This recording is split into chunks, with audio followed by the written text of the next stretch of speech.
মিষ্টি কুমড়া পুরোটা কেটে নেবেন। কত বড় ডগা।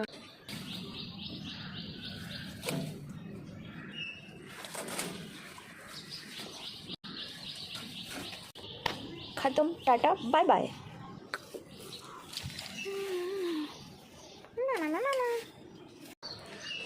এটা কিভাবে নামাবো? ওই ওমা, এটা তো একদম ভিতরে গেছে গা। দিলে आओ, चले आओ पास मेरे, थोड़ा और बाकी है।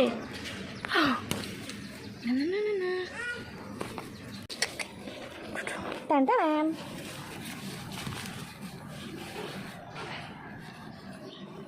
একটু বেজে আছে। Tata, bye bye. মা পুঁই শাক কাটতাম, মা পুঁই শাক কাটবো। পুদিনা পাতা, পুদিনা এক ঝুড়ি হয়ে গেছে। আজকের মতো খতম, টাটা, বাই বাই।